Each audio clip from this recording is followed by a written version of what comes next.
Hello, my name is David Hornstein. I'm a system engineer with Allied Telesis. What we're looking at today is one aspect of the autonomous management framework built into our networks. Autonomous management framework is a bit like, if I can use an analogy, of an autonomous car. An autonomous car almost drives itself.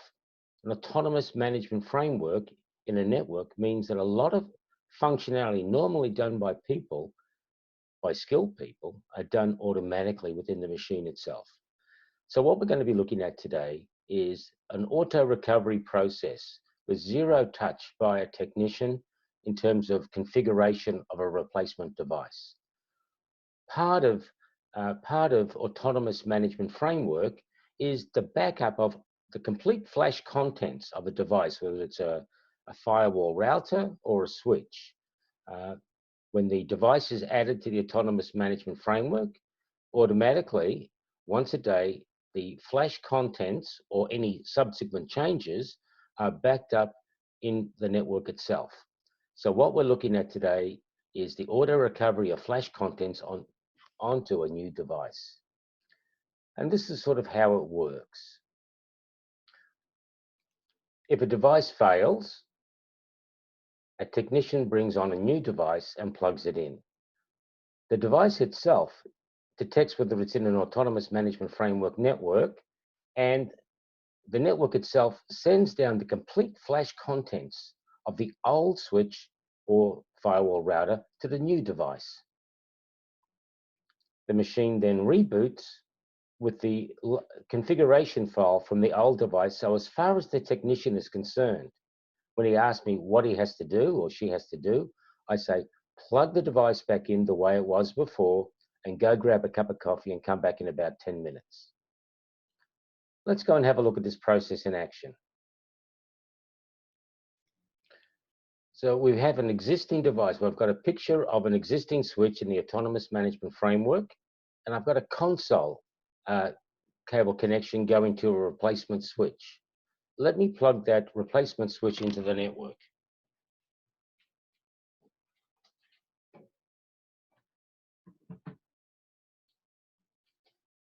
So I'm doing a bit of a role play today. The role play is the role of a technician replacing a switch in a network. I'm going to log into this machine so we can actually see that it's the machine we're working on. I'm going to log in with the password friend.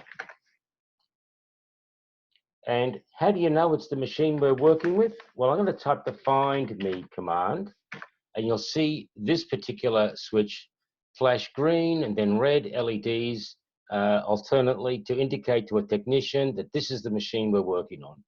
And this is the machine we're working on. Let's have a look at the configuration of it. I'll first turn off find me.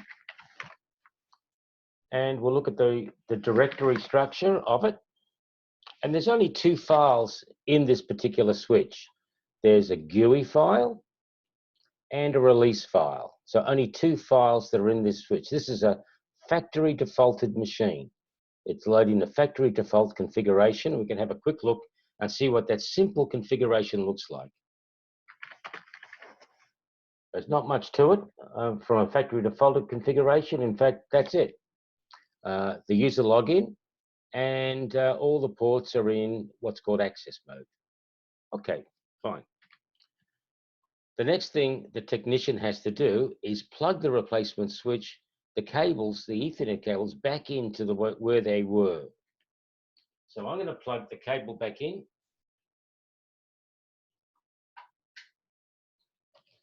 Now the sequence starts.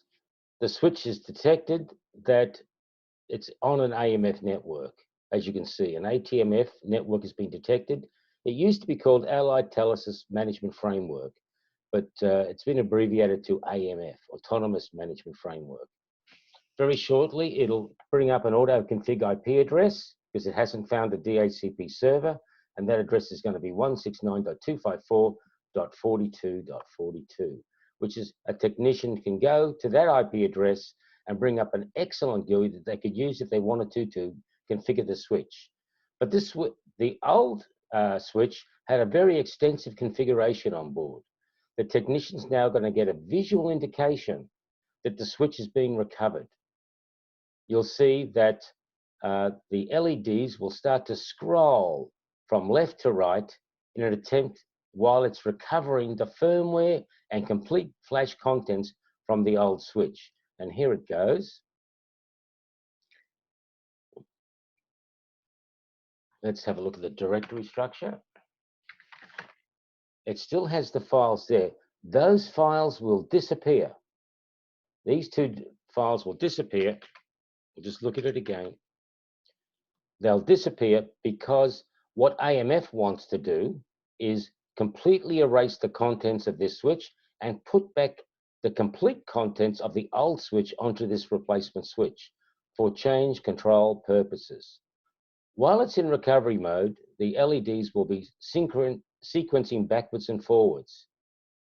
And so the technician, hopefully he's, just grab a cup of coffee. There's not much you can do while this is restoring itself. And so the only action a technician's done is racked and stacked the switch and plug the Ethernet cable back in the way it was. Let's have a look and see what the directory structure looks like now. We'll do this a few times. Oh, it's already removed the GUI and release file and started to load back the configuration file and any other files that might happen to be on this switch. It takes a little while for the release file to come back on, but let's see. We'll have another look. It's probably loading the release file at the moment. When it's finished restoring the release file and all the other files that were on this old switch, the sequencing will go out and the machine will reboot and boot up with the configuration that was on the old switch. Let's have a look at it now. It still hasn't loaded the release file back on as yet, but the technician has a visual indication that the machine is still restoring at this point. Hasn't restored the release file yet. The release file is the file with the .rel. All right, and it hasn't restored it yet. Shortly after it restores that file, the machine will reboot and these lights will go out. There it is. Very shortly, we'll see this go out. And file recovery from the master has succeeded. If you look at the file structure, all the configuration files have been restored to this switch that was on the machine before. The lights have gone out and the machine will now reboot by itself. And when it comes up, it'll be using the configuration file to boot it up that was on the old machine. So as far as the technician is concerned, all they've done is power on this replacement switch, plug the Ethernet cables in, and that's all they have to do, except for finishing off their coffee. I'm going to pause the recording while it starts to reboot.